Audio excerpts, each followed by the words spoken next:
Today I'm going to be talking about the legal drinking age. What kind of future do you want for our nation's youth? Even since the days of Prohibition, the drinking age has been a popular subject to debate in the United States. Many people specifically argue that the drinking age should be lowered to 18.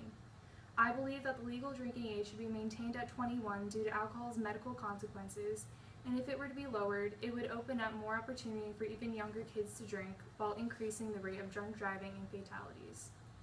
Many people argue that since 18 is the age of adulthood, as adults you have a right to make your own decisions regarding alcohol consumption.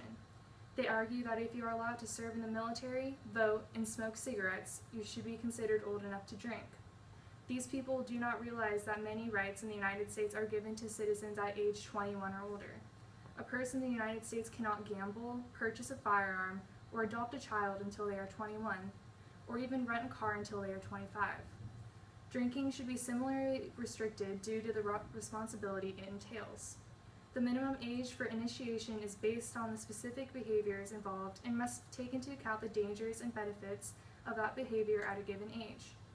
The age 21 policy for alcohol takes into account the fact that underage drinking is related to numerous serious health problems, including injuries and death resulting from car crashes, suicide, homicide, assault, drowning, and recreational activities.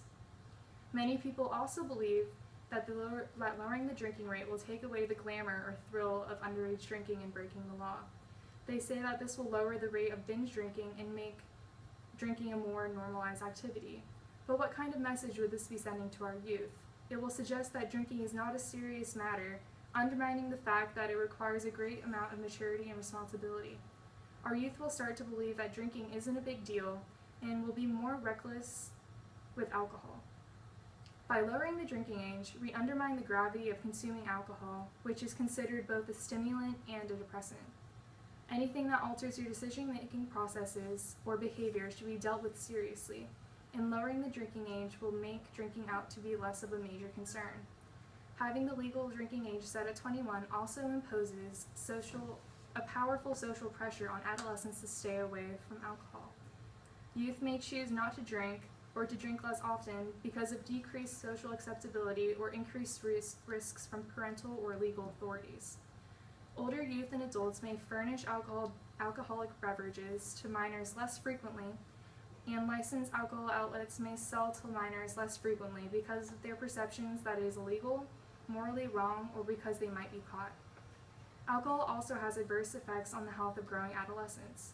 The body and the brain are still developing into a person's early 20s, and alcohol is shown to have impairing effects on the growing brain. Mounting research suggests that alcohol causes more damage to developing brains of teenagers than was previously thought, injuring them significantly more than it does adult brains. The findings have demolished the assumption that people can drink heavily for years before causing themselves significant neurological injury. As the research even suggests that early heavy drinking may undermine the neurological capacities needed to protect oneself from alcoholism. The new findings may help explain why people who begin drinking at an early age face enormous risks of becoming alcoholics. According to the results of a national survey of 43,000 adults published in the Archives of Pediatrics and Adolescent Medicine, 47% of those who begin drinking alcohol before the age of 14 become alcohol dependent at some time in their lives, compared with 9% of those who wait until at least the age of 21 before they begin to drink. Studies conducted over the last 8 years found that alcoholic teenagers performed poorly on tests of verbal and nonverbal memory, attention focusing, and exercising spatial skills like those required to read a map or assemble a pre-cut bookcase. Alcohol consumption can interfere with development of the young brain's frontal lobes, essential for functions such as emotional regulation, planning, and decision-making. When alcohol consumption interferes with this early adult brain development, the potential for chronic problems such as greater vulnerability to addiction, dangerous risk-taking behavior, reduced decision-making ability, memory loss, depression, violence, and suicide is greater. Ultimately, lowering the drinking age would be medically irresponsible. By widening the age of people allowed to drink, we open up drinking to even younger people. People are more willing to break the law if they are only a couple years away from the age required by the law. For example, people who are 18, 19, or 20 are more likely to drink because they figure they are close enough to the legal drinking age, so it isn't that big of a deal. So by lowering the drinking age to 18, we will be opening up more exceptions of drinking by kids who are 15, 16, and 17. People are more likely to break the law when they know that they are relatively close to the legal age requirement. For example, in countries where the legal drinking age is 18 or lower, they report higher rates of intoxication and binge drinking for youth under the age of 13.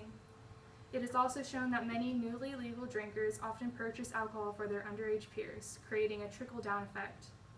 Surveys show that the most common source of alcohol among 18 to 20-year-olds is their 21 to 24-year-old adult peers. Lowering the drinking age will give high schoolers and middle schoolers easier access to alcohol. The current law reduces the number of traffic accidents and fatalities related to driving under the influence of alcohol. 100 of the 102 analyses in 2002 study of the legal drinking age and traffic accidents found higher legal drinking ages associated with lower rates of traffic accidents. The National Highway Traffic Safety Administration estimated that having the drinking age set at 21 decreased the number of fatal traffic accidents for 18 to 20-year-olds by 13% and saved approximately 27,000 lives from 1975 to 2008. Motor vehicle crashes are the #1 cause of death for persons between 15 and 20 years old. During the 1980s, the nation saw a reduction in alcohol-related fatal crashes, directly attributable to raising the legal minimum drinking age to 21. As you can see from this chart, where the number of adolescents is on the left and the different types of drugs are on the bottom, alcohol is clearly the most used drug, while marijuana, cigarettes, and hallucinogens are much less of an issue today. Alcohol is the #1 youth drug problem in the United States, and more people will die from alcohol-related causes than from any other illicit drugs combined. In order to protect our youth's health, well-being, and lives, we must strictly enforce the current drinking age of 21.